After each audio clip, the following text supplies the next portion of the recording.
Shalom à tous, que le Dieu vous bénisse, que le Dieu vous garde. Bienvenue donc à cet enseignement sur le mot Ra. On continue donc notre série et on écoute surtout l'Esprit Saint afin de nous enseigner, de nous former comme il convient dans les temps prophétiques que nous vivons, à la gloire de l'Éternel, au travers de Christ Yeshua. Remettons ces quelques instants à l'Éternel, notre Dieu, notre Père. Père très saint, nous te rendons grâce dans le précieux nom du choix. Merci de ta bonté, merci de ta fidélité, merci de ta patience. C'est toi qui nous formes, qui nous façonne.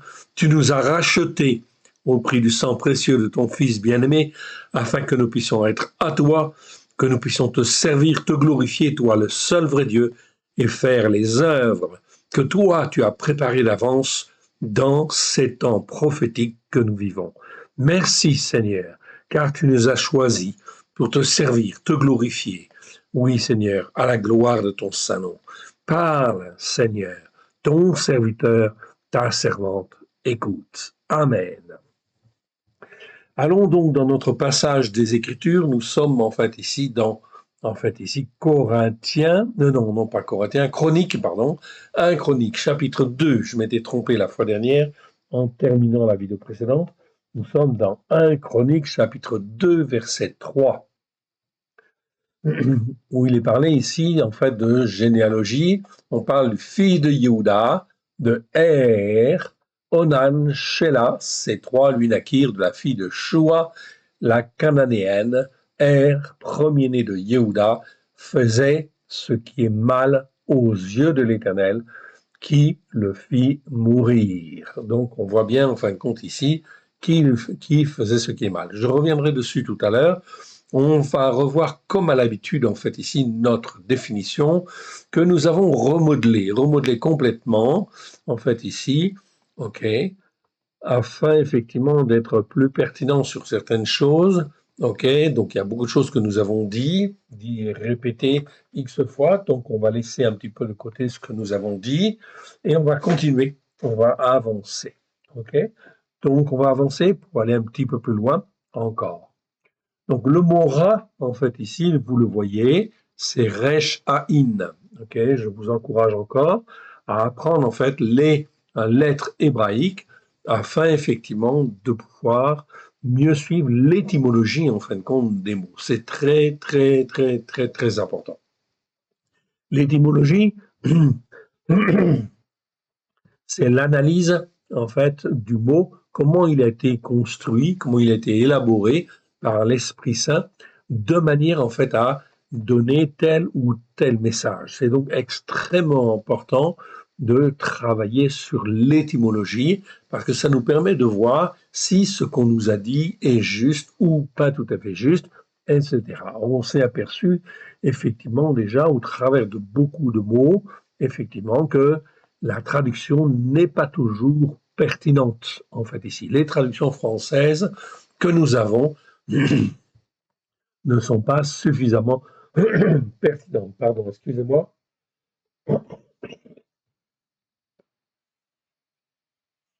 Voilà.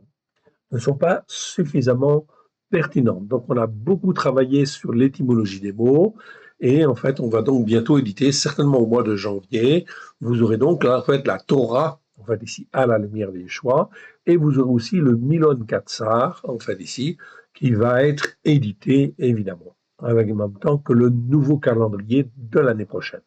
Donc, vous voyez, ça fait vraiment beaucoup de nouvelles choses qui vont en fait venir de manière à pouvoir être les témoins de l'Éternel dans les temps prophétiques qui viennent, témoins en fin de compte que la Torah est la vérité, évidemment. Okay, et que le mot nomos, le mot grec nomos, N-O-M-O-S, aurait dû être traduit par le mot Torah en fait également, et que le mot Torah, on aurait dû le garder en fait ici pour marquer que la Torah, c'est bien les 5 premiers livres, mais d'une manière générale, c'est l'enseignement ou les enseignements que l'Éternel Dieu donne à tous les descendants d'Adam.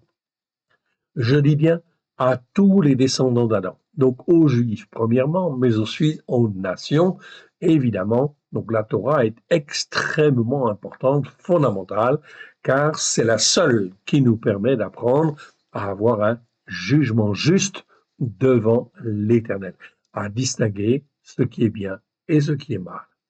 Voilà pourquoi ce mot-là, en fait ici, Ra, que vous voyez là, Resh Aïn, vocalisé en fait ici par un patar, eh bien, existe 663 fois dans 623 versets.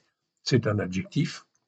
Numéro Strong 07451, très bien, ça nous permet de le retrouver en fin de compte dans les Bibles. La première fois où on le trouve, c'est en fait dans Genèse 2.9. Genèse 2.9, où on parle du jardin d'Éden. Je reviendrai sur cette notion en fait aussi. Lorsque l'on aura édité en fait la Torah, on fera des enseignements là-dessus. Évidemment, c'est extrêmement important. Donc là, dans Genèse 2.9, on nous parle de la connaissance de l'arbre, de la connaissance du bien et du mal. Donc, extrêmement important. C'est la première fois où on a, en fait, ici, la notion de bien et la notion de mal. Cette notion de bien et cette notion de mal, en fait, ici, est extrêmement claire dans les Écritures, évidemment, et Dieu fit une séparation bien-être entre ce qui est bien et ce qui est mal.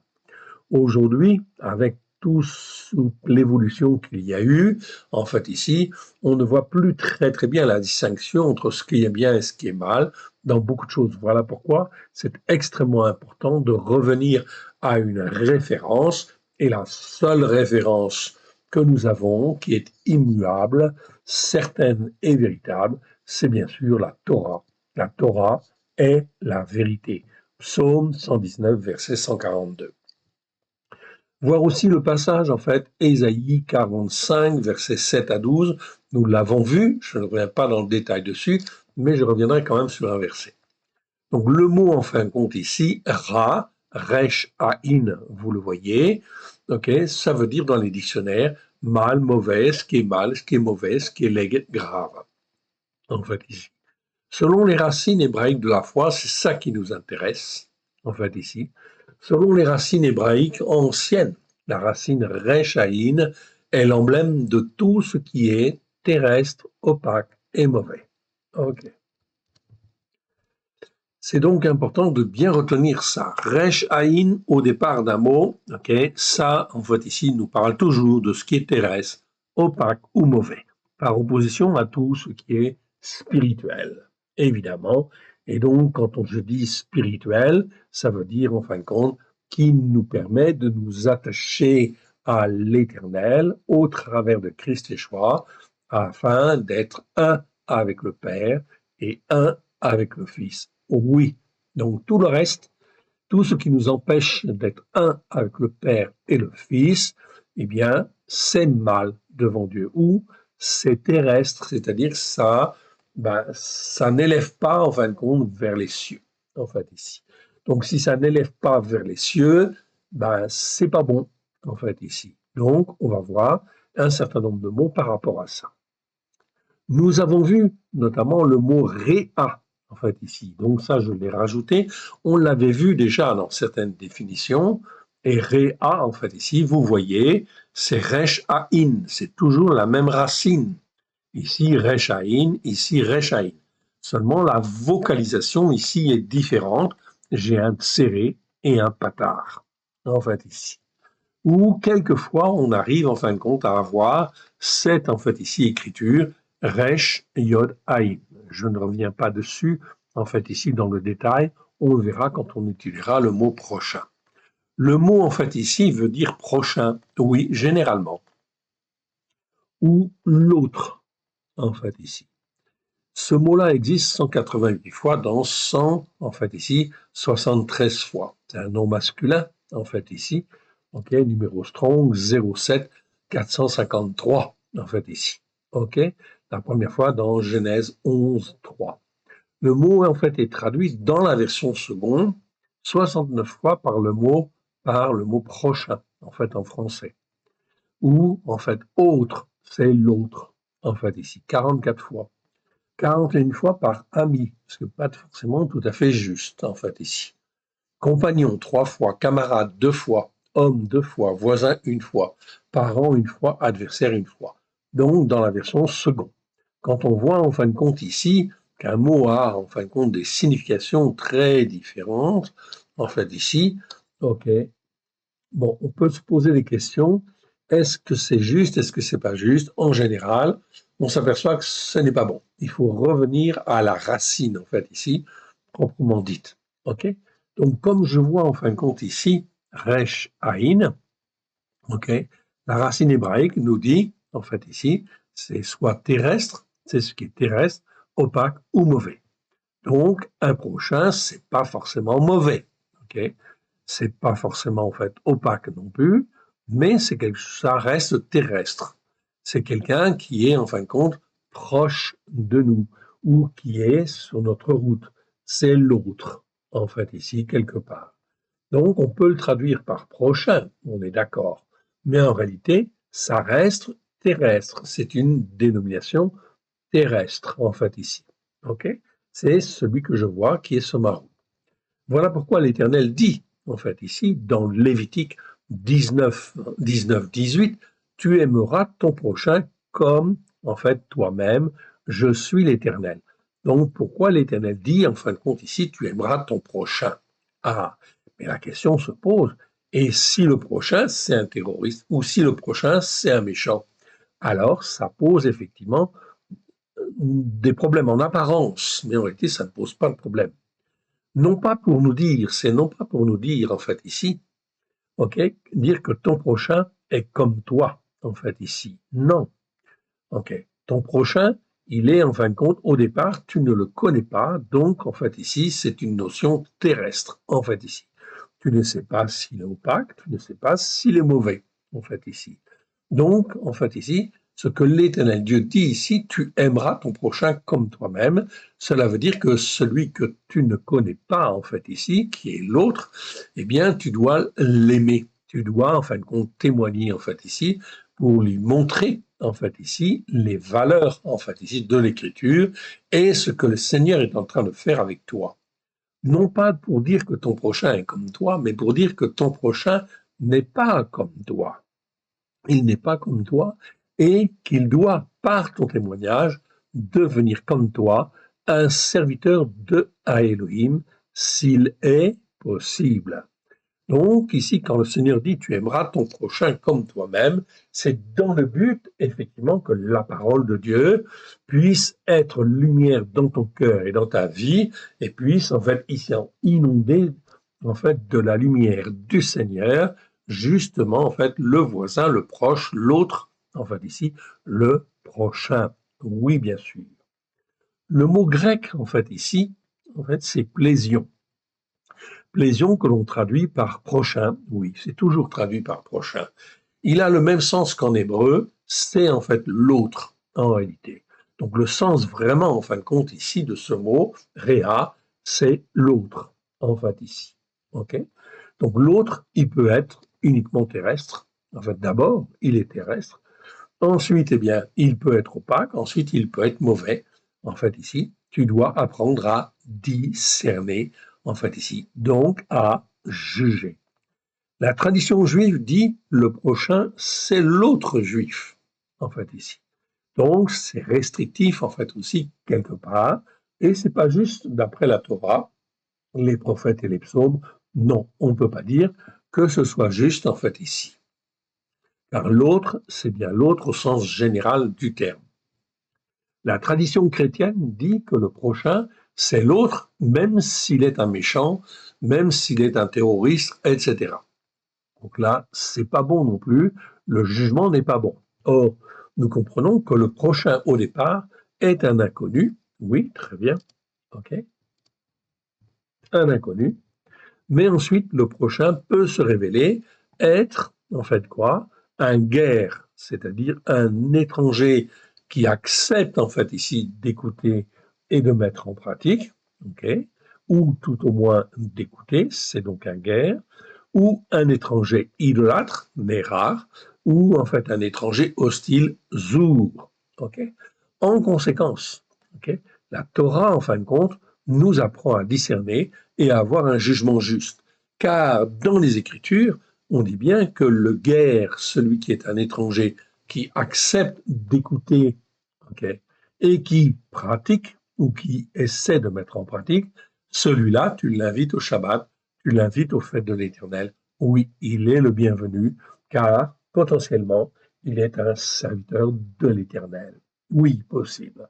Par contre, les Écritures sont très claires. Si c'est un étranger idolâtre, ok, tu ne dois pas, en fin de compte, inviter chez toi un érard, c'est-à-dire un étranger qui est idolâtre, c'est-à-dire qui est sous une autre religion et qui tient à cette religion-là. En fait, ici, tu ne peux pas, en fait, ici, manger avec lui, en fait, ici.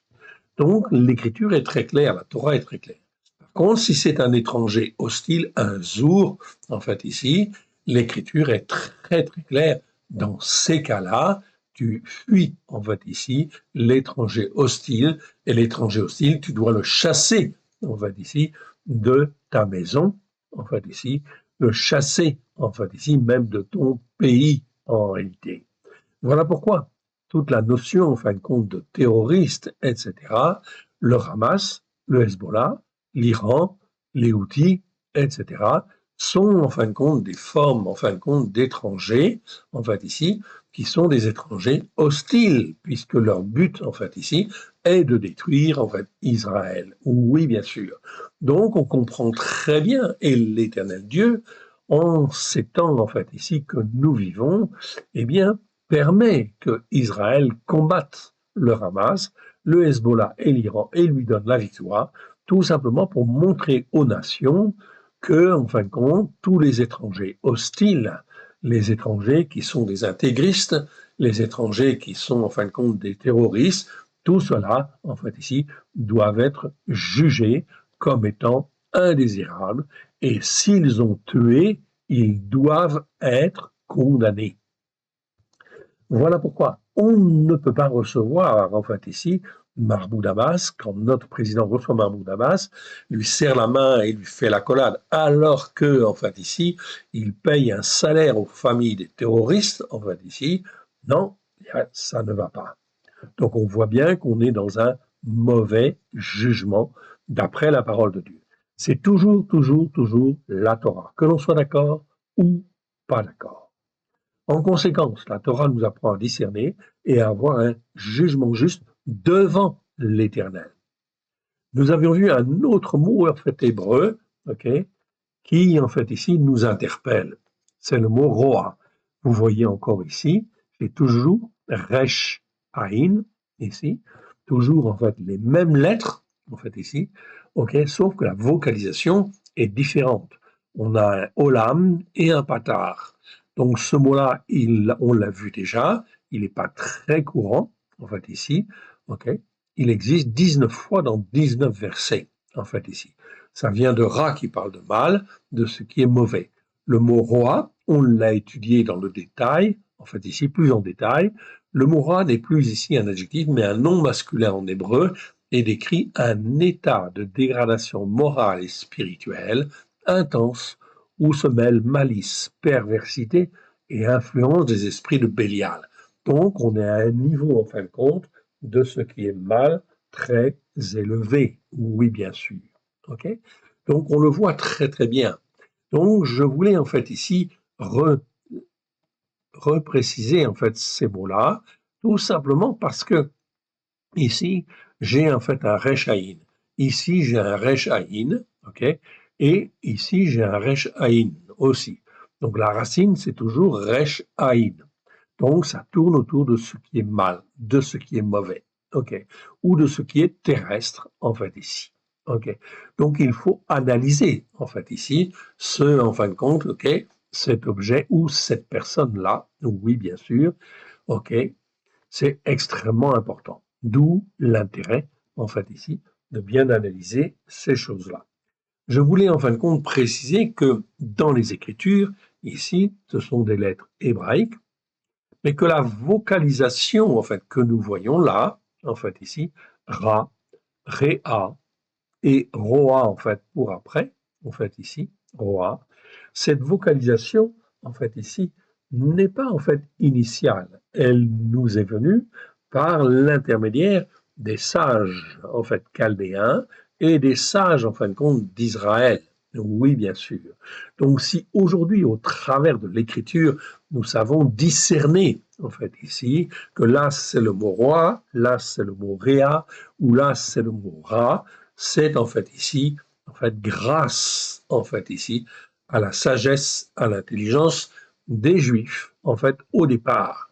Donc, tout le monde chrétien, aujourd'hui, qui a une notion, en fin de compte, ou certaines notions des Écritures, eh bien, devait être extrêmement reconnaissant, en fait, ici, aux Juifs, évidemment, en fait, de pouvoir aujourd'hui avoir des traductions. Car sans les Juifs, sans la racine, eh bien, en fin de compte, la chrétienté n'existerait pas. Voilà pourquoi, en fait, aujourd'hui, en fait, ici, lorsqu'un pays a des Juifs, en fin de compte, sur son territoire, eh bien, il devrait bénir l'Éternel pour, en fait, ici, le reste de ce peuple qui survit, en fait, encore aujourd'hui. Et l'Éternel Dieu, bien évidemment, dans les Écritures, a une promesse de restauration pour eux. Donc, les chrétiens en particulier devraient être extrêmement reconnaissants vis-à-vis effectivement des Juifs qui sont là et ils devraient effectivement les bénir. Et au lieu de les critiquer ou au lieu effectivement de faire de l'antisémitisme, etc., ou d'être jaloux, etc., eh bien, en fait, ici, ils devraient être reconnaissants. Je répète, en fait, ici, la vocalisation de ces mots-là, en fait, ici, c'est l'esprit, en fait, de Dieu qui a inspiré, en fait, ici, les Juifs, les savants juifs, ok, pour, en fait, ici, mettre telle vocalisation ou telle autre vocalisation. Sinon, nous ne saurions pas distinguer, en fait, ici, un prochain de ce qui est mal ou de ce qui est, en fait, ici, dans une dégradation morale et spirituelle intense. Ok, c'était en fait une parenthèse qui, je pense, est importante et fondamentale. Enfin, revenons au mot ra, Rechaïm, qui veut dire mal, mal mauvais. Okay, comme dans 1 Roi chapitre 11, verset 6, où il dit en fait ici, et Salomon, fit ce qui est mal aux yeux de l'Éternel, et il ne suivit point pleinement l'Éternel, comme David son père, en fait, ici. Donc, ce verset, je l'ai pris, en fait, en exemple, auquel le Saint-Esprit me l'avait donné, pour montrer que aujourd'hui, eh bien, en fin de compte, ok, est-ce que nous faisons toujours bien, en fait, ce qui est bien devant l'Éternel? Et est-ce que nous ne sommes pas comme Salomon à écouter, en fait, ici, telle doctrine ou telle autre chose, etc., qui nous dévie, en fin de compte, notamment de la Torah, pour ne pas être sur les racines, oui, et on fait dans ce cas-là ce qui est mal aux yeux de l'Éternel. Je dirais, en fait, ici, Salomon était un roi, oui, et c'est le roi qui a été le plus béni, oui, effectivement. En fait, ici, je pourrais dire, en fait, ici, que ceci concerne tous les chrétiens. Oui, que cela concerne tout le monde, en réalité. Même, en fait, chacun de nous, même moi-même, en fait, ici, nous devons toujours essayer de faire ce qui est bien devant l'Éternel tout au long de notre vie. Si nous vivons, c'est pour apprendre à discerner ce qui est bien de ce qui est mal et faire ce qui est bien le plus longtemps possible toute notre vie et ne pas déraper comme en fait ici Salomon l'a fait, car il ne suivit point pleinement l'Éternel comme David son père.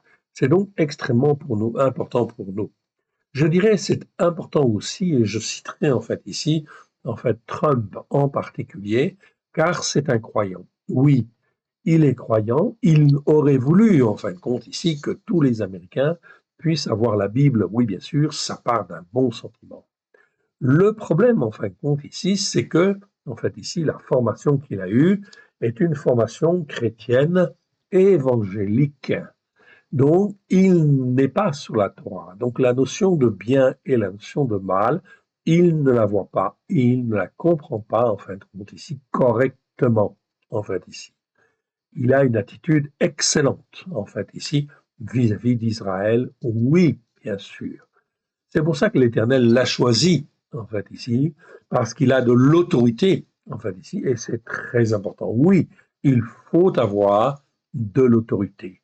Vous le voyez, vous l'avez vu, et on l'a vu avec Esdras, avec Néhémie, lorsque l'on veut remettre en fait ici les choses dans le bon chemin, eh bien je ne peux pas me contenter en fait de dire est-ce que vous voulez bien, etc. Non, si je suis en fait ici le chef de ma maison, eh bien dans ma maison on doit écouter et on doit mettre en pratique la Torah. Oui, si en fin de compte, je suis propriétaire d'un terrain, d'un territoire, d'un pays, etc., sur ma terre et sur mon territoire, je dois, en fin de compte ici, reconnaître que, en fin de compte, cette terre, eh bien, elle appartient en fait à Dieu, oui, à celui qui a créé les cieux et la terre. Je ne dis pas le ciel, je dis les cieux et la terre.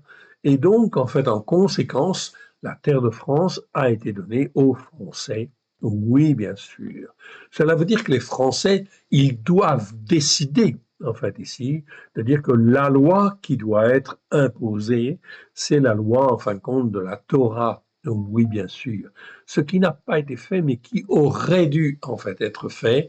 La France et les Français avaient cette opportunité depuis la Révolution, car au travers de la Révolution, eh bien, l'Éternel Dieu avait, en fin de compte, ici, en fait, libéré la France et les Français du joug catholique, d'une part, et, en fin de compte, du joug, en fait, ici, de la royauté. Oui, c'était une bonne chose, oui, bien sûr, mais il fallait faire de cette révolution un retour à l'Éternel et à la Torah pleine de grâce et de vérité au travers de Christ Yeshua.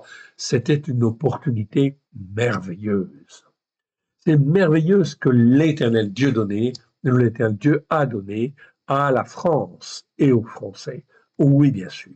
Mais la France et les Français n'ont pas saisi cette opportunité-là. Je suis convaincu et de plus en plus convaincu, en fait ici, c'est une certitude en fait dans mon cœur de plus en plus que la France et les Français avaient un appel tout à fait exceptionnel en fait ici vis-à-vis de l'Éternel et vis-à-vis d'Israël. Oui, bien sûr. C'est pour ça que ce que fait Trump en soutenant Israël est une excellente chose. Mais on voit bien sûr que dans les décisions qu'il prend, en fait ici, eh bien, il n'a pas un jugement juste et il ne peut pas avoir un jugement juste car il n'est pas sur la Torah, les prophètes et les psaumes.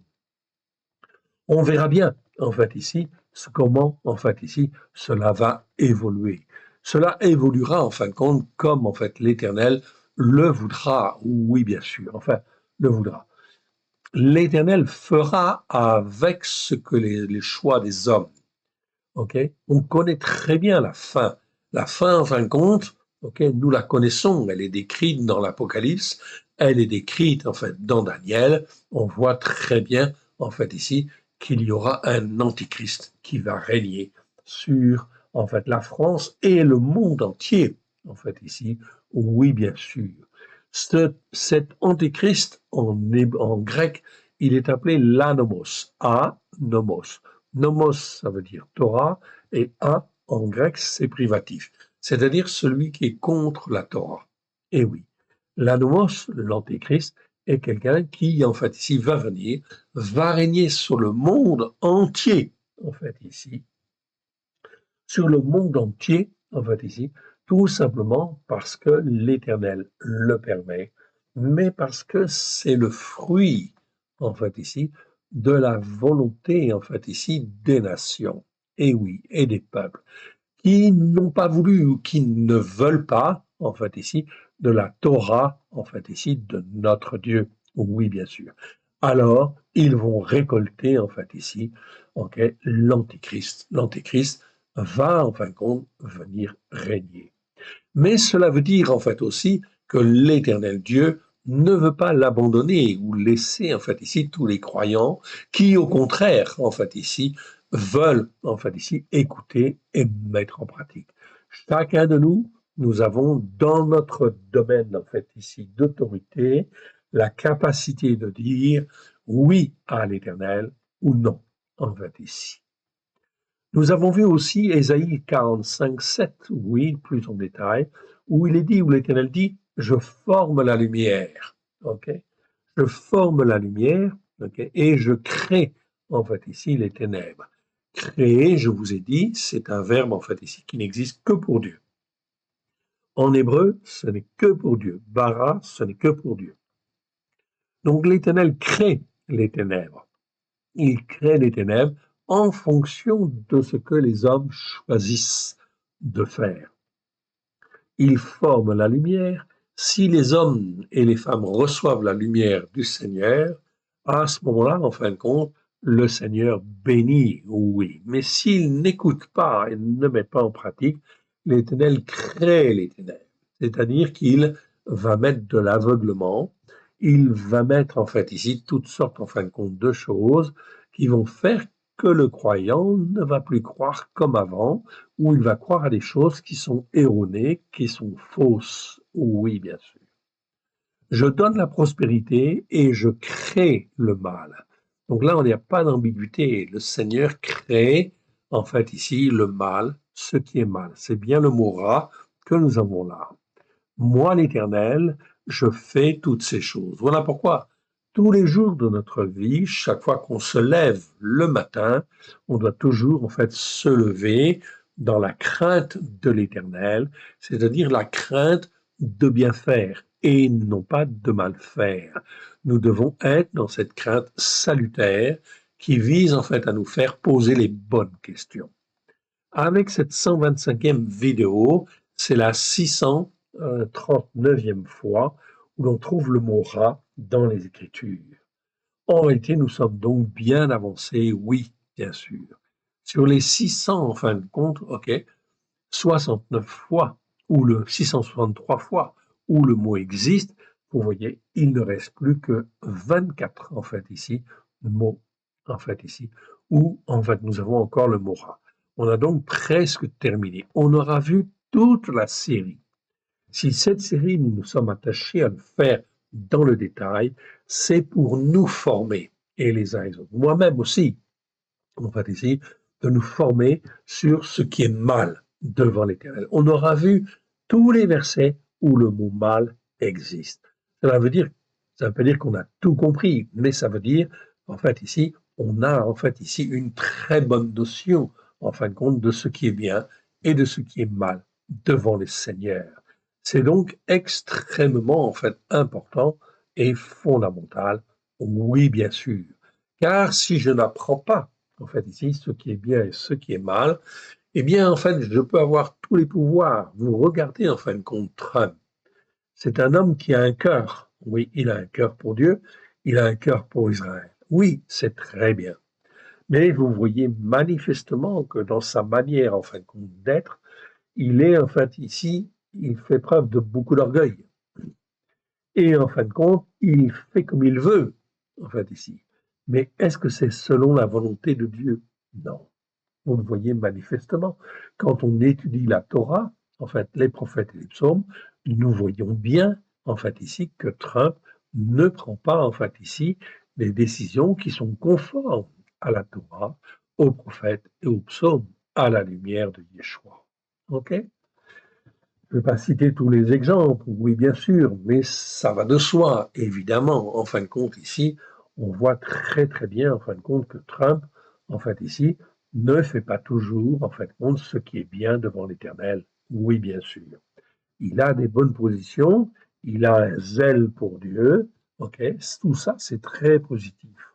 Son choix de soutenir Israël est excellent, oui, bien sûr, ok? Espérons en fin de compte qu'il va pouvoir continuer en fait ici à soutenir Israël pour être dans le plan de Dieu et nous pouvons prier pour lui justement pour que justement en fait ici ses choix et ses décisions soient plus conformes en fait ici à ce qui est bien et non pas ce qui est mal en fait ici. Mais il est vrai que l'influence en fin de compte ici des évangéliques est très forte en fait ici dans son entourage. Oui, bien sûr. Mais vous voyez, en fait, ici, ce que je veux souligner, je ne juge pas Trump. Trump, il fait mieux que beaucoup d'autres. En fait, ici, notamment vis-à-vis d'Israël, on voit très, très bien qu'il a une très bonne position. Et la France, en fait, ici, le président de la France devrait être quelqu'un qui n'est pas un insensé, mais qui est spirituelle, pour dire en fait à Trump, non, tu ne peux pas faire comme ça. Pourquoi? Parce que la Torah dit en fait ceci ou dit cela, ou les prophètes disent ceci, les prophètes disent cela, donc tu ne peux pas en fait ici dire cela ou tu ne peux pas faire cela. Donc oui, bien sûr. La seule, en fait ici, autorité qui peut être au-dessus de Trump, évidemment, c'est effectivement l'Éternel, on est bien d'accord, l'Éternel au travers de Christ Yeshua. Donc cela veut dire que Trump, il est chrétien, oui, mais il ne connaît pas bien Christ et il ne connaît pas bien l'Éternel non plus, en fait ici. Tout au moins, sa connaissance est une connaissance chrétienne insuffisante, en fait ici. Insuffisant pour faire la volonté de Dieu.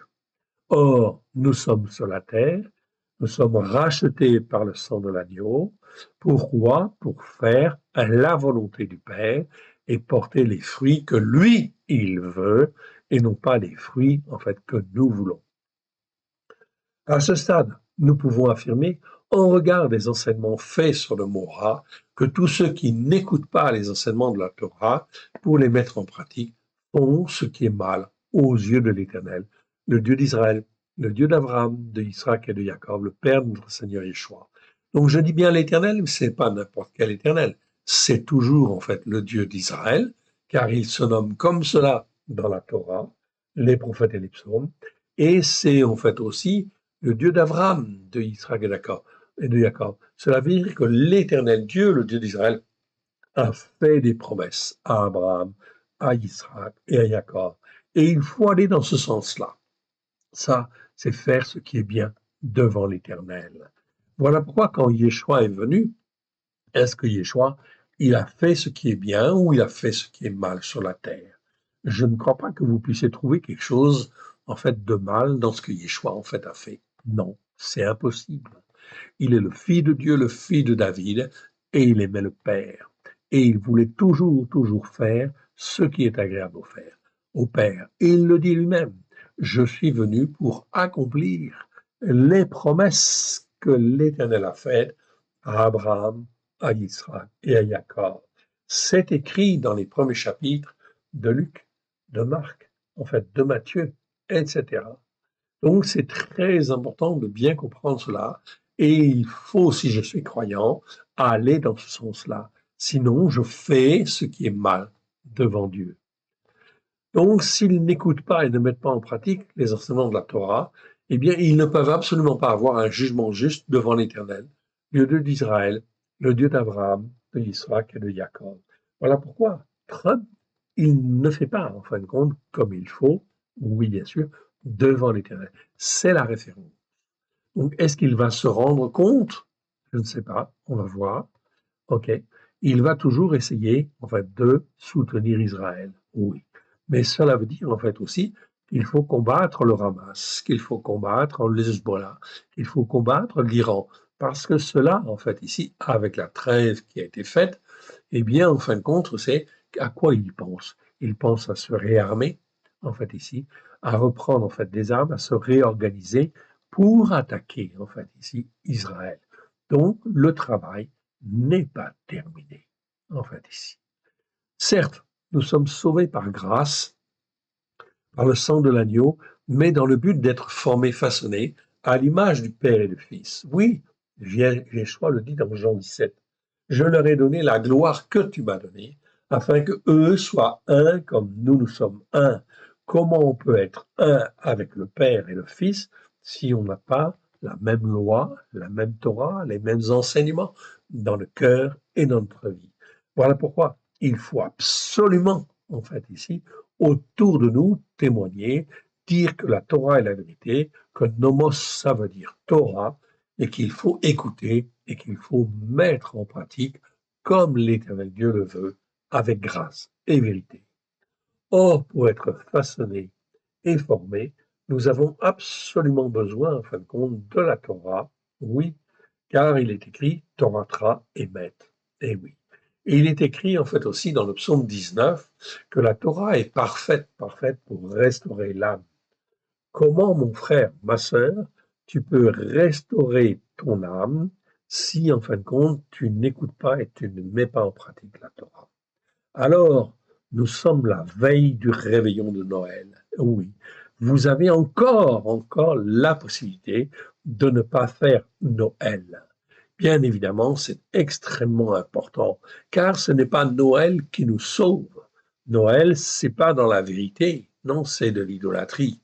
Et en fin de compte, si je dis la Torah, elle est parfaite, ok, elle est la vérité, j'écoute la Torah et je la mets en pratique. Est-ce que Noël est écrit dans la Torah? Est-ce que vous trouvez un seul verset qui parle de Noël? Donc, si en fin de compte, il n'y a pas Noël dans la Torah, ça veut dire que c'est terrestre, ou c'est opaque, ou c'est mauvais. C'est la conclusion. Donc Noël, on le met à part. Ça n'a rien de spirituel pour permettre de s'attacher à Dieu et rester attaché à Dieu. C'est ce que nous souligne exactement Yeshua en parlant des vierges folles et des vierges sages. Autrement dit, ce soir, en fait ici, est-ce que nous sommes en fait ici une vierge folle ou une vierge sage? Tous les gens qui font, tous les chrétiens, les croyants qui font Noël, en réalité, ce sont des vierges folles. En réalité, on le voit en fait ici, tout simplement, parce qu'ils ne sont pas formés comme il faut, en fait ici, comme il convient. C'est pas une vierge chatte. S'ils étaient sages, ils diraient non, Noël, je n'en veux pas. C'est du levain.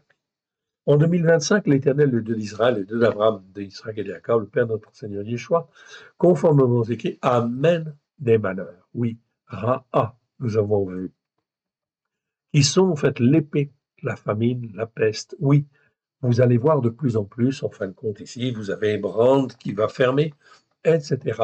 Ok. D'autres, en fait, ici, problèmes, en fait, ici. On extermine des troupeaux, donc ça va entraîner la famine, la peste, en fait, ici. Ok, c'est toutes les maladies. En fait, ici, l'épée, c'est la dispute, la discorde, oui, entre les partis politiques, entre les agriculteurs et, en fait, le gouvernement français. Oui, c'est en fait ici c'est aussi le Mercosur, en fait ici. Mercosur, ce sont des accords, en fait ici. Est-ce que c'est bien, est-ce que c'est mal devant Dieu? On voit bien que le Mercosur, c'est un mal qui est créé par l'Éternel, car rien, en fait, ici, ne se fait sans Dieu, qui va satisfaire, en fait, ici, une partie des autorités européennes, mais qui, en réalité, en fait, ici, détruit, en fait, ici, l'agriculture française. Oui. Donc, c'est un mal. Oui, c'est un malheur qui arrive. Oui. Très. Donc, en fait, ici, c'est quelque chose de très important de bien comprendre. Nous n'avons rien à voir avec cela. Nous, on s'attache à l'Éternel, on écoute et on met en pratique les enseignements de l'Éternel. Et on regarde ce qui se passe. Je dis bien on regarde, car plus tu écoutes la Torah, plus tu fais écouter la Torah, plus tu auras l'impression d'être dans le monde, ok, mais de ne pas être de ce monde-là. Ça, c'est une très bonne impression. Tu es dans le monde, tu es vivant, mais tu n'es pas de ce monde. Donc les valeurs de ce monde ne sont pas les tiennes. Les tiennes, tes valeurs, c'est les valeurs de la Torah, des prophètes et des psaumes. C'est très important car quand tu comprends ces choses-là, eh bien, tu en fait commences à être comme Yeshua. Il venait d'en haut, ok? Il est venu sur la terre dans un corps, dans une forme terrestre, oui, bien sûr, mais en fait ici, il n'avait rien de terrestre, il n'avait rien d'opaque, il n'avait rien de mauvais. Voilà pourquoi nous devons apprendre à être comme Yeshua, c'est-à-dire à être dans le monde des témoins de l'Éternel, dans le but, en fait, ici, de témoigner à l'autre, au prochain, en fait, ici, des valeurs spirituelles qui appartiennent à l'Éternel, mais qui n'appartiennent pas à ce monde. Ce monde, en fait, il s'en va à la perdition. Voilà pourquoi nous devons comprendre, en fait, ici, que nous sommes non pas dans un jardin d'Éden, mais dans un espace, en fait, spirituel, des temps moderne, dans les temps modernes, dans les temps actuels, qui est un espace spirituel qui appartient en fait à Dieu. Et oui, on viendra là-dessus. En 2025, l'Éternel, le Dieu d'Israël, le Dieu d'Abraham, d'Israël et de Jacob, le Père de notre Seigneur Yeshua, conformément aux Écritures, amène les malheurs. Oui, l'épée, la famine, la peste. Donc vous allez voir de plus en plus de choses, en fait ici, qui vont correspondre à l'épée, la famine, la peste, mais aussi les êtres par qui les malheurs arrivent. Donc je vous ai cité Macron, c'est un exemple. C'est un être par qui les malheurs arrivent. Oui. Yeshua confirme bien que le jour de l'Éternel est un jour de ténèbres et un jour de colère. Le jour de l'Éternel qui vient, oui, est un jour de colère et un jour de ténèbres. Avec cette vidéo, nous devrions donc déjà pouvoir sérieusement apprécier ce qui est bien de ce qui est mal devant l'Éternel, le Dieu d'Israël, le Dieu d'Abraham, de Israël, de Jacob, le Père de notre Seigneur Yeshua. Je vous encourage à garder cette expression, l'Éternel, le Dieu d'Israël, ok? Car on n'a rien à faire en fin de compte ici avec tous les mouvements qui sont contre Israël. Non, l'Éternel Dieu fait avec Israël. Israël est le premier-né. Et Abraham, Israël, Jacob, c'est en rapport avec toutes les promesses que l'Éternel a faites. Plusieurs remarques peuvent être faites. Macron, notre président, comme on l'a vu dans les vidéos précédentes, est un insensé au regard des Écritures. Je le répète, je le confirme, oui bien sûr. Macron devient même le prince des insensés par les décisions qu'il prend. Oui bien sûr. OK? Décisions qu'il prend, je vous en ai cité plusieurs fois, en fait ici. OK? Le fait de déclarer et reconnaître un État palestinien en fait en Israël, c'est vraiment en fin de compte ici aller à l'encontre de l'Éternel. Mais Macron, en fait ici, le problème de Macron, pour le moment, c'est qu'il n'a pas beaucoup de pouvoir. Il est décrié, les Français ne l'aiment plus, en fait ici, mais il cherche le moyen de se positionner au niveau international de manière à essayer de trouver en fait la force. Et vous le voyez, il a pris la décision, en fin de compte ici, de, en fait ici, faire fabriquer un très grand porte-avions pour redonner de la force à la France. Donc, au fond de son cœur, il sait qu'il faut devenir plus puissant d'une manière ou d'une autre. Donc là, en fait, ici, c'est un élément matériel, un porte-avions. Est-ce que c'est une décision correcte, en fait, ici? La France est en train de s'embourber dans ses dettes, de s'embourber dans toutes sortes de choses. Et la France n'appartient plus à la France. La France, elle appartient à l'Europe. Aujourd'hui, en fait, ici, selon effectivement les accords qui ont été faits. Okay. Donc la France, elle a perdu son identité. Et oui, elle a perdu son identité depuis la Révolution. Elle avait la capacité, en fait, ici, de trouver son identité devant l'Éternel. OK. Et effectivement, d'être une nation forte et puissante, OK, qui domine, oui, qui domine, OK. Mais en réalité, ça ne s'est pas fait, en fait, ici, selon les valeurs de l'Éternel. Alors, évidemment, comme la France, elle a manqué, en fait, ici, son appel, eh bien, ça veut dire que la France, elle est en train de tomber. La démocratie française, la République française est en train de mourir. Macron devient même le prince des insensés par les décisions qu'il prend. Il attire le malheur sur la France et les Français. C'est exactement ce qui nous arrive. Macron n'a aucune crainte de l'Éternel, le Dieu d'Israël, le Dieu d'Abraham, de Israël et de Jacob, le Père de notre Seigneur Yeshua. En réalité, la France et les Français sont aveuglés à cause de leurs péchés, de leurs transgressions, de leur iniquité. C'est pourquoi ils héritent d'un président insensé qui fièrement affirme que la France est une république laïque. Se dire laïque est un très mauvais choix devant la puissance des démons, évidemment. Qui va te protéger des démons? La puissance, en fait, ici, ok, démoniaque. Se dire laïque n'est pas une force, mais une fuite en avant.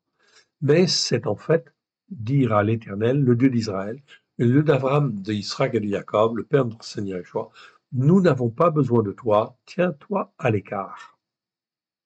OK. Cette attitude, en fait, ici, je vais le mettre en noir. Cette attitude non seulement ouvre la porte au malheur, qui sont décrits dans les Écritures, au travers de l'épée, la famine, la peste et les bêtes sauvages, mais aussi elle ouvre très clairement la porte à l'islam sur le territoire de la France. Et oui, bien sûr. Donc Macron tolère en fait ici les frères musulmans. Frères musulmans, je vous le rappelle, qui est une organisation en fin de compte musulmane islamique qui en fin de compte est considérée comme une organisation terroriste que même certains pays arabes ne veulent même pas avoir sur leur propre territoire. Et Macron, en insensé, en fait ici, tolère, en fait ici, bien sûr, tolère en fait ici, c'est les frères musulmans en France. Donc ils sont largement implantés et sont une menace grave, en fait ici. Pour le moment, on ne les voit pas trop, en fait ici, en fait s'exprimer. Mais en réalité, c'est quelque chose d'extrêmement grave qui, en fin de compte, ici, risque d'éclater et va éclater nécessairement à un moment donné ou à un autre. Pourquoi? Parce que la France et les Français sont, en fin de compte, sous la domination des péchés, des transgressions, des iniquités, en fait, ici, évidemment. Donc, forcément, s'il n'y a pas de repentance, en fait, ici, la France va tomber. Et toutes les décisions que Macron peut prendre, c'est des décisions qui, en fait, ici, vont faire que la France va s'enfoncer encore plus. La France, qui est censée être une nation de culture chrétienne, inclut en fait des chrétiens qui eux-mêmes se comportent en fait ici comme des insensés. Voilà pourquoi notre président, en fait ici, le président de la France, est le prince des insensés. Si l'identité chrétienne, en fait ici, reposait sur la Torah, si l'identité chrétienne reposait sur la Torah, alors elle serait solide, mais ce n'est pas le cas. C'est pourquoi la corruption spirituelle a déjà rempli en fait beaucoup de cœurs. Rappelons que tous ceux qui sont rachetés sont censés être éduqués sur la racine d'Israël, comme Paulos nous le dit dans le livre de Romains, des Romains. Romains chapitre 11. Où sont les chrétiens rachetés et censés être greffés sur la racine d'Israël? Où sont-ils? Repentez-vous, car le royaume de Elohim est proche. Donc tous ceux qui font Noël, en fait ici, et tous ceux qui ne font pas le Shabbat, qui ne font pas les fêtes de l'Éternel, eh bien, il faut se repentir, parce que cela veut dire qu'on est dans l'iniquité. Iniquité, ça veut dire tordre les Écritures, déformer les Écritures. Je vous l'ai montré, on a vu la définition, on est revenu même à la racine hébraïque du mot avon, qui veut dire iniquité. On voit bien que c'est tordre les Écritures, déformer les Écritures. Donc, quand je fais le dimanche, je ne fais pas le Shabbat, je tords les Écritures. Quand je fais Noël et je ne fais pas les fêtes de l'Éternel, eh bien, je suis dans l'iniquité. Et une iniquité qui est grave, en fait, ici, extrêmement grave. Car l'Éternel, le Dieu d'Israël, le Dieu d'Abraham, ok, ça doit être en rouge, ça n'a pas de raison d'être, en fait, ici. En fait, ici, pas en orange, en parme. Car l'Éternel, le Dieu d'Israël, le Dieu d'Abraham, d'Israël et de Jacob, le Père de notre Seigneur Yeshua, a bien racheté les croyants des nations pour les greffer sur la racine d'Israël, au travers de Yeshua, et inscrire les rachetés dans les promesses faites à Abraham, à Israël et Jacob. Bien sûr, en fait, ici. Est-ce que Yeshua faisait le Shabbat? Est-ce que les disciples faisaient le Shabbat? Oui, bien sûr. Alors, tous les croyants, en fin de compte, du premier siècle, ils étaient rachetés et ils pratiquaient, en fait ici, le Shabbat. Ils pratiquaient les fêtes de l'Éternel. Ils écoutaient Hanouka. Oui, ils faisaient la fête de Hanouka, qui se termine, en fait, ici, ce soir. Enfin, qui vient de se terminer, en fait, ici, aujourd'hui, à 17 heures, en fait, ici, on va dire. OK? Donc, en fait, ici, qu'est-ce que je vois? Tout le monde ou une grande partie des gens vont faire Noël. Ils sont séduits, en fait, ici, par la magie de Noël, par l'esprit de Noël. C'est une séduction. Et c'est une séduction qui enferme les gens dans l'iniquité, en fait, ici, contre l'Éternel, en fait, ici. C'est donc quelque chose de très, très, très, très grave qui se passe, en fait, ici, qui va se passer ce soir, en fait, ici, et les prochains jours, oui, bien sûr. Aujourd'hui, en 2025, 2000 ans après la venue de Yeshua, les hommes n'écoutent pas, en fait, ils n'écoutent toujours pas, et occupent leur esprit à de vaines occupations, confère Noël. C'est un exemple, en fait, ici, c'est un excellent exemple de vaine occupation de l'esprit. Vous vous souvenez? On a vu, en fin de compte, aussi l'Ecclésiaste. Eh oui, l'Ecclésiaste où l'Éternel parle, en fait, aussi d'une occupation vaine de l'esprit. Eh oui. Eh bien, Noël, en fait, on dit tas de choses positives sur Noël, l'esprit de Noël, etc., etc. OK, tout cela, c'est de la séduction. C'est de la séduction spirituelle qui vient de Bélial, OK, de l'ennemi de nos âmes. Pourquoi? Parce que la France, depuis, en fin de compte, 1905, dit, en fait, ici, que, en fait, ici, l'État est séparé de l'Église. Au travers de cette loi, l'État considère que l'Église n'a aucune importance, que la foi n'a aucune importance, effectivement, et que l'on peut rejeter tout ce qui est, en fait, ici, en fait, soi-disant spirituel. Mais en réalité, quelque part, c'est cacher, en fin de compte, c'est rejeter Dieu, en fait, ici, et c'est cacher la vérité. OK? Donc, ici, avec cette occupation de Noël, en fait, ici, vous allez le vivre, ça remplit tout, en fait, ici.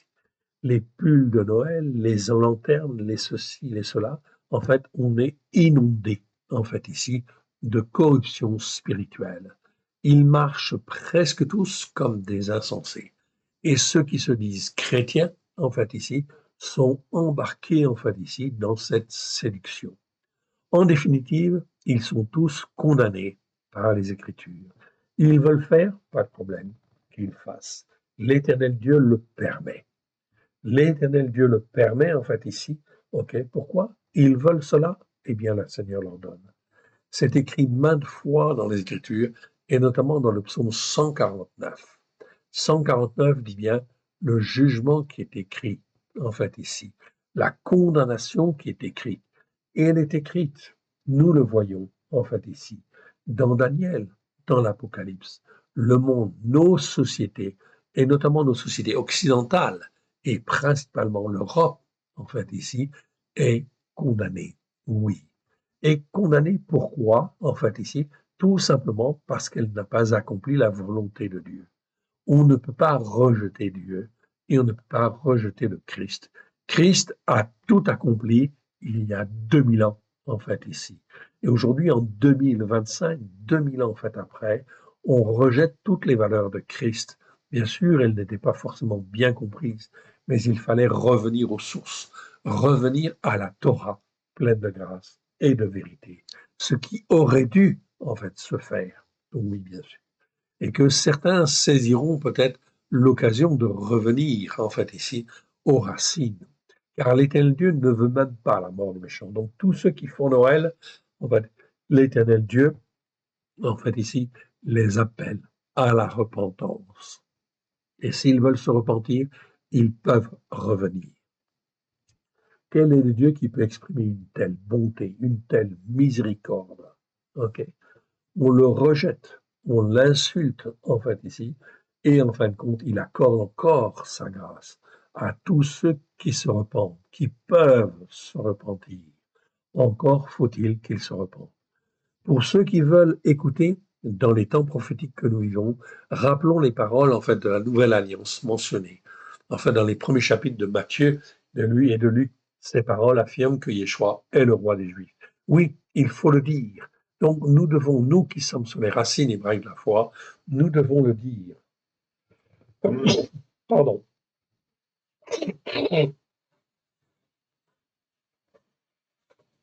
Nous devons le dire et l'affirmer autour de nous. Oui, bien sûr. Afin de recaler les choses. Oui, bien sûr. OK. Que Christ est l'accomplissement des promesses. OK. Et l'accomplissement des promesses faites à Abraham 2000 ans plus tôt. Matthieu chapitre 7, verset 7, Matthieu chapitre 3, pardon, versets 7 à 9. que Yeshua est celui qui sauvera son peuple de ses péchés. Yeshua pètera Israël, son peuple. Que les prophètes Yirmiyahu, Jérémie, en fait ici, Yeshayahu ont parlé de Yeshua qui devait venir, qu'il serait appelé le Nazoréen. Nazoréen, je vous l'ai dit, en fait ici. Ça veut dire quoi, en fait ici? Ça veut dire le consacré, consacrant. Ça veut dire celui qui a la Torah dans le cœur et qui la met en pratique. C'est ça un Nazoréen. Ça vient de Nazir, en fait, ici, tout simplement. Et c'est exactement ça. C'est un consacré. OK? Donc, comment pouvait-il être consacré? En fait, ici, la seule manière d'être consacré, c'est de s'attacher à l'écriture. Oui, il était consacré, donc il avait la Torah dans le cœur. Voilà pourquoi tous ceux qui appartiennent à Christ doivent avoir la Torah, en fait, ici, pleine de grâce et de vérité. C'est-à-dire, celui-ci est un consacré d'après la Torah.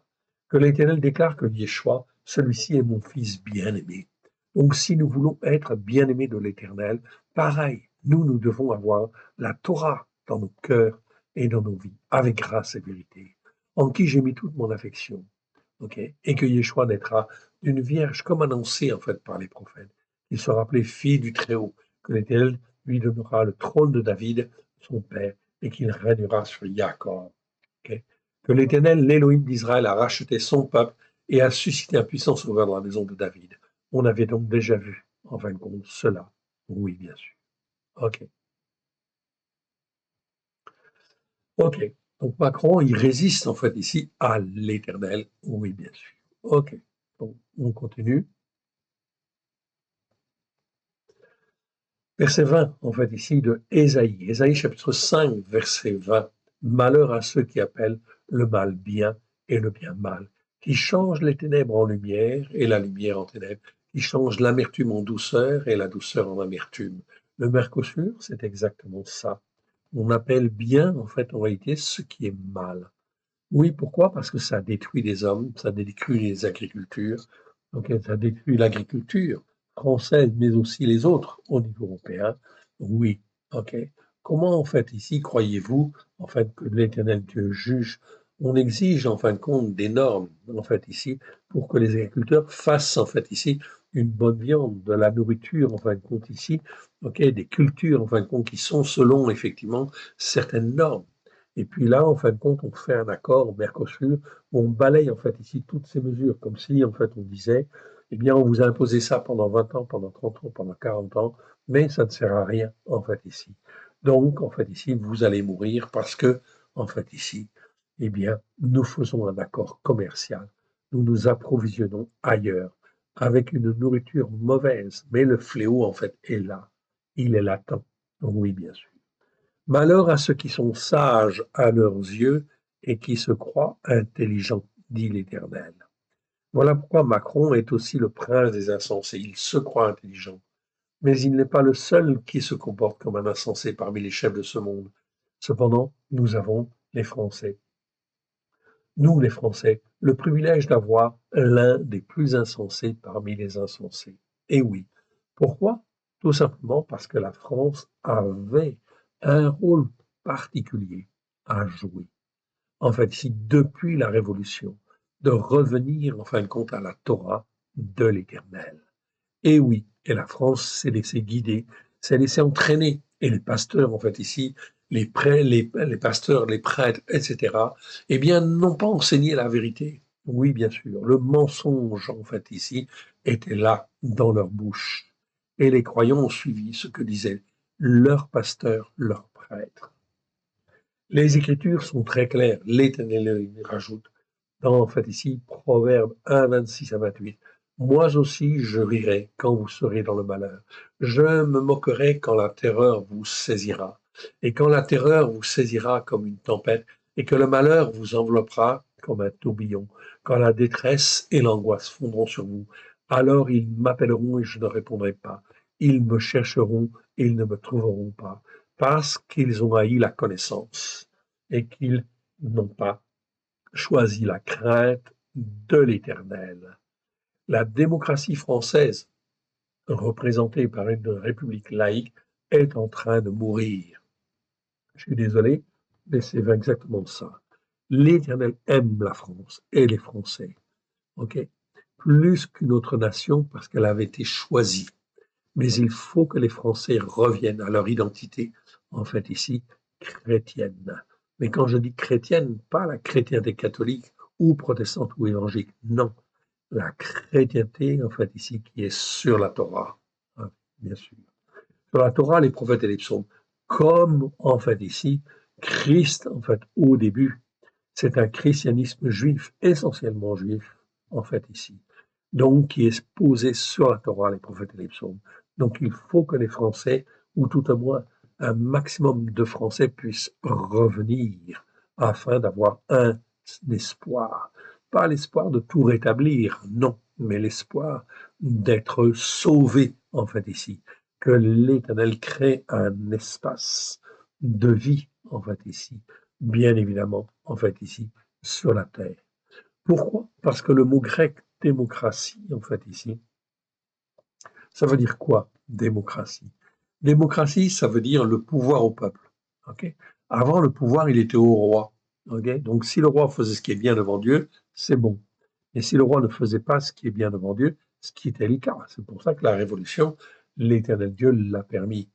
Donc, on donne en fait le pouvoir au peuple. Mais le peuple, s'il n'est pas enseigné, en fait, ici sur la Torah, les prophètes et les psaumes, eh bien, c'est tout et n'importe quoi, en fait, ici. Donc, c'est la division, c'est la discorde, c'est la dispute. C'est exactement ce que vous voyez avec l'Assemblée des députés aujourd'hui. Lorsque Macron a dissous l'Assemblée, eh bien, en fin de compte, cela a révélé, en fait, les différents partis, et les différents partis ne s'entendent pas. Ils s'opposent tous, et les uns et les autres. Ils veulent tous avoir, en fin de compte, la vérité, leur vérité. La seule vérité, en fait, ici, qui est transcende et qui est parfaite, c'est la vérité de Dieu, c'est la Torah. Aussi, si le peuple est croyant à Elohim, c'est très bien, en fait, ici. Mais si le peuple, en fait, ici, n'a pas ou n'est plus croyant, alors la division s'installe de plus en plus, la dispute, la discorde, etc. Elle arrive jusqu'à ce qu'un dominateur arrive. Et le dominateur va arriver, oui, c'est l'Antéchrist, oh oui, bien sûr. OK? Mais avant l'Antéchrist, il va y avoir d'autres dominateurs ou des dictateurs, en fait, ici, oui. Des hommes qui sont obligés, en fin de compte, de prendre, en fait, ici, le devant. Trump est une idée, en fait, ici, bien sûr. Il prend le pouvoir, il a l'autorité d'imposer. Mais, en fait, ici, dans sa formation, il n'est pas assez spirituel, en fait, ici. Mais il fait ce qu'il peut. Et seul un empereur ou un dictateur peut l'en sortir. Donc la France, elle va vivre en fin de compte, soit, en fait ici, il y a peu de chances que ce soit un empereur, mais un dictateur, oui, ok, peut l'en sortir, tout au moins momentanément. Mais est-ce que ce dictateur va écouter en fait la parole de Dieu et en fait la mettre en pratique, ou est-ce qu'il va faire ses propres lois? L'histoire des hommes nous le démontre, en fait, ici. Sans Dieu, point de salut, en fait, ici. Sans l'Éternel, sans la Torah, point de salut. Mais quel Dieu, en fait, ici. Sans Dieu, point de salut. Mais quel Dieu, en fait, encore. Vous avez compris. Seul l'Éternel, le Dieu d'Israël, est la solution. Est la seule solution. Regardez Trump, il est puissant. Mais fait-il ce qui est bien aux yeux de l'Éternel Elohim d'Israël?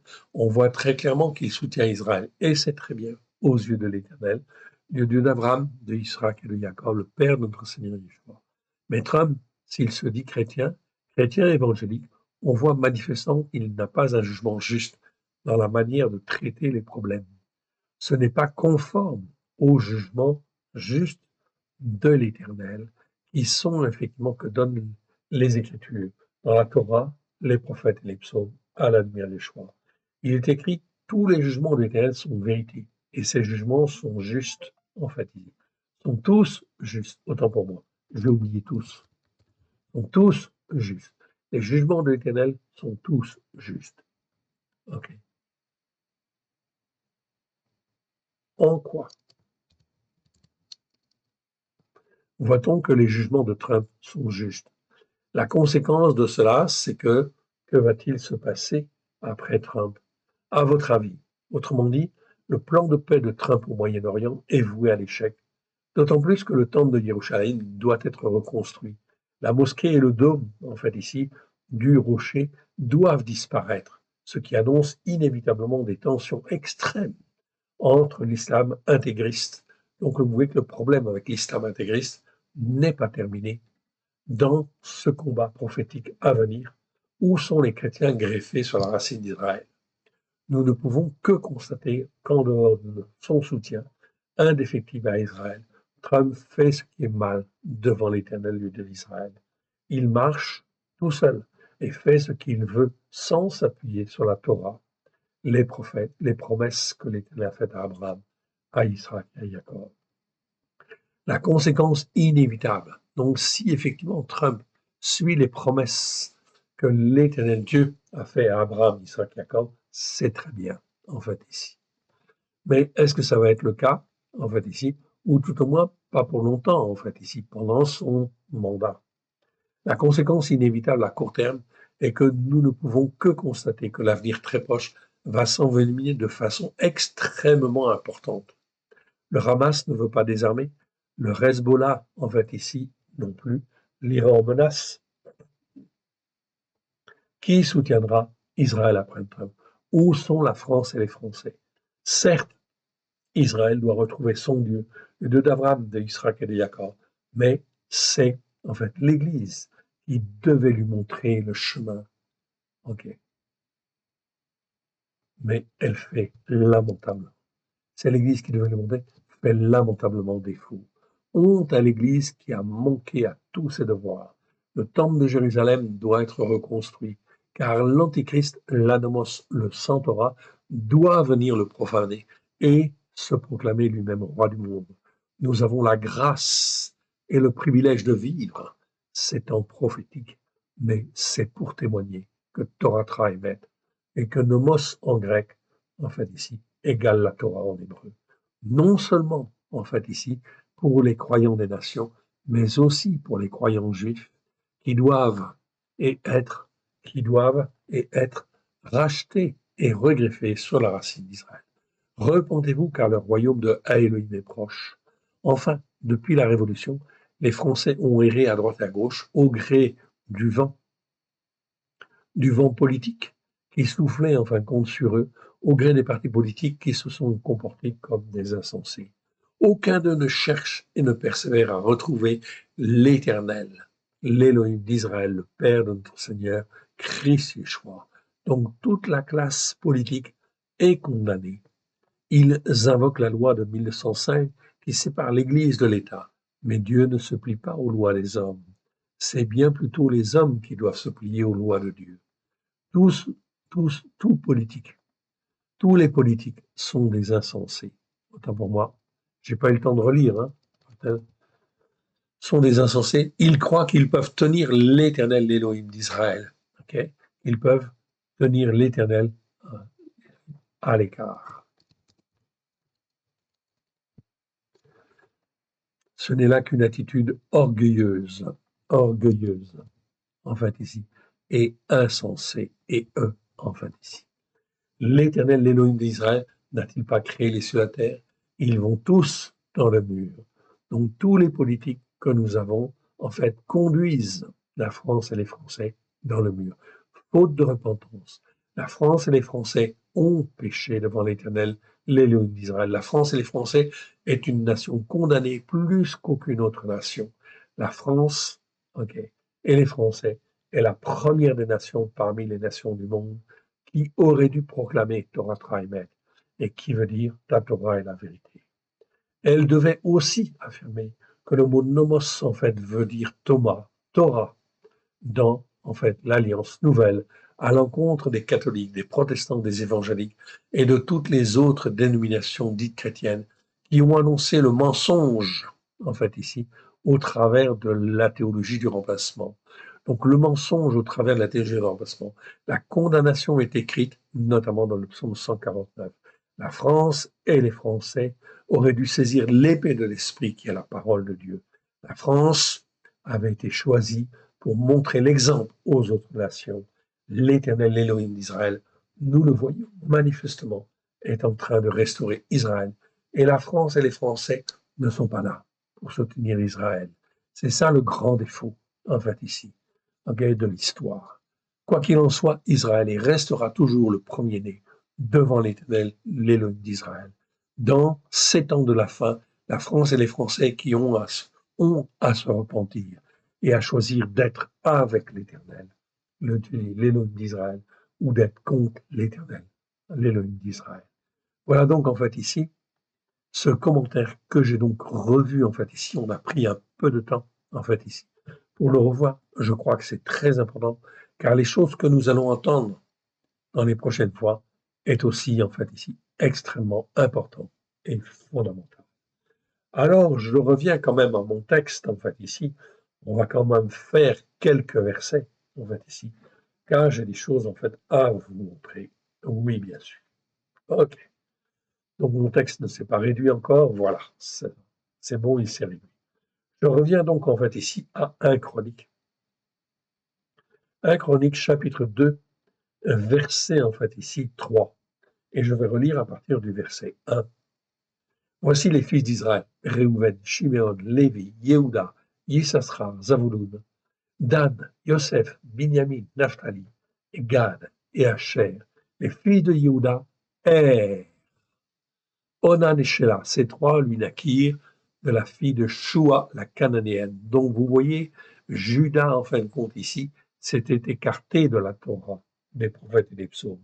Il avait épousé une cananéenne, une femme étrangère. Oui, étrangère spirituellement parlant, hein, je veux dire par là. Okay. Vous avez des étrangers, en fin de compte, qui sont très croyants, et ça, c'est une très bonne chose.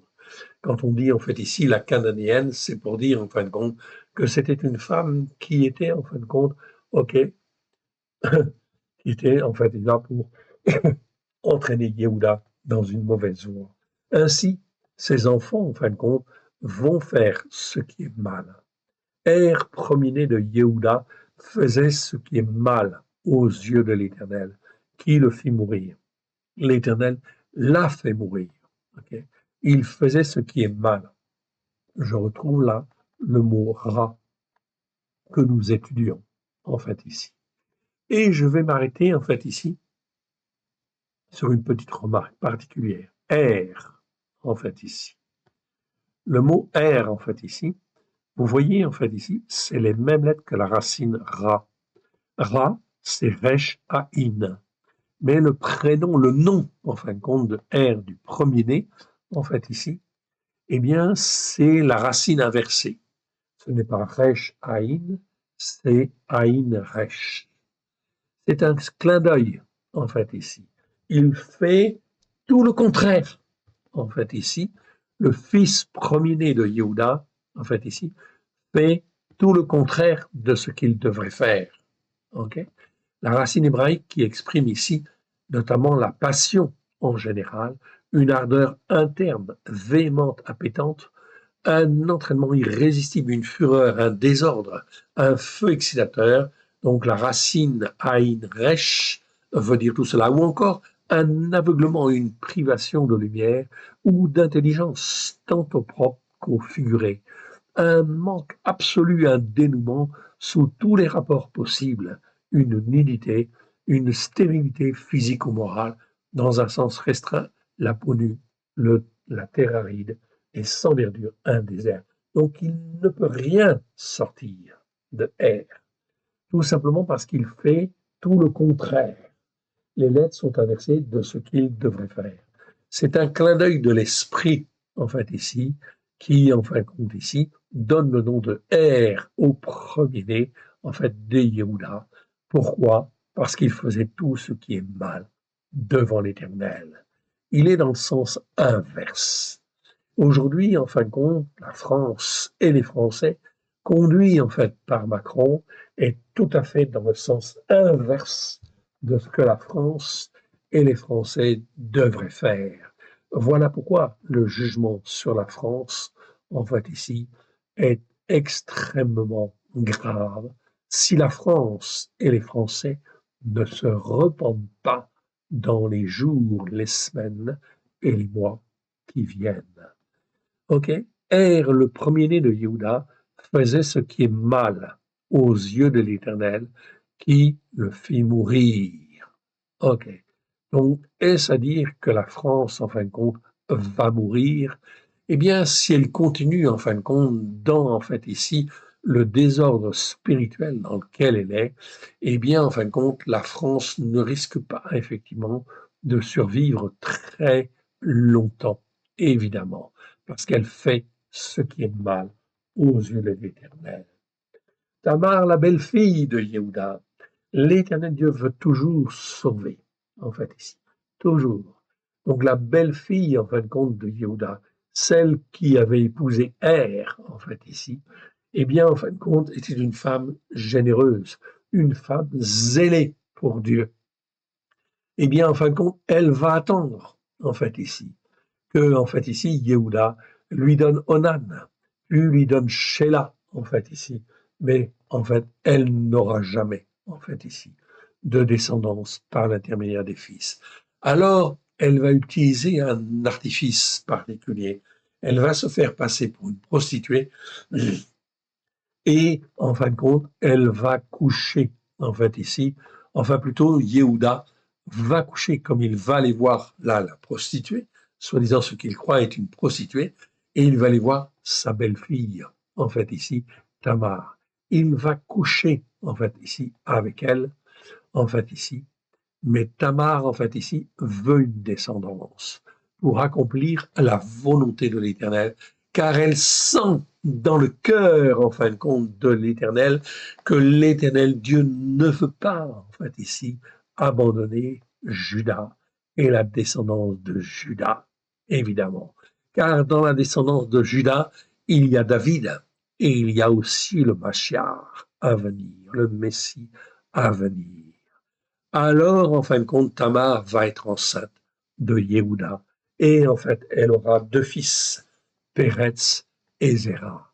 Donc, en dépit de ce que les hommes et les femmes peuvent penser, c'est toujours la volonté de l'Éternel qui s'accomplit. Et l'Éternel Dieu veut David.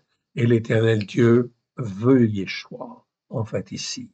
Qui soit, en fait, ici, de la descendance de Yehuda, de Juda.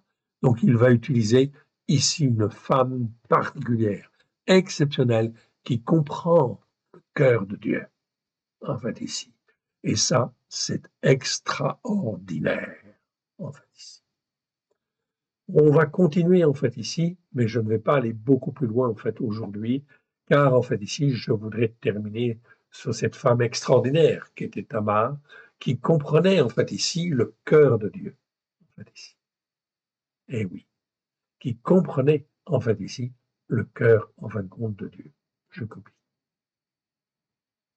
Et qui va accomplir la destinée de Dieu. Donc, on peut dire, en fait, ici, que le comportement un peu spécial, effectivement, de Tamar, en fait, ici, qui comprenait le cœur de Dieu, qui respectait, elle, la Torah, car la Torah, en fin de compte, disait quoi? La Torah disait que si, en fin de compte, ok, le premier fils meurt, eh bien, en fin de compte, l'épouse doit être, en fait, ici, mariée, en fait, au deuxième fils, voire au troisième fils. Et Tamar, dans son zèle, elle a attendu, elle a écouté, et voyant, en fin de compte, que Judas ne lui donnait pas Sheila, eh bien, en fin de compte, elle va prendre des décisions. Certainement, vous pouvez être sûr que cette femme-là, elle avait une relation particulière, en fait, avec l'Éternel Dieu, en fait, ici, pour avoir un jugement juste, en fait, ici, bien, devant l'Éternel, pour accomplir la volonté de l'Éternel. Et la volonté de l'Éternel n'était-elle pas, en fait, ici, de donner une succession, en fait, à Yehuda? Oui, car David devait venir et le Messie devait venir. Et oui, le Messie, il descend de Tamar, en fait, ici. Et oui, de Tamar et de Juda. Alors évidemment, on est loin, en fin de compte, de la manière de raisonner, en fin de compte, que l'on a, en fin de compte, dans, en fait, ici, dans beaucoup, en fin de compte, d'établissements, évidemment. Donc il faut apprendre, en fin de compte, à sentir le cœur de Dieu. Cette femme, spirituellement, c'était une femme qui sentait le cœur de Dieu et qui voulait être agréable à l'Éternel Dieu. Elle avait compris comment il fallait faire. Oui, bien sûr. Ok.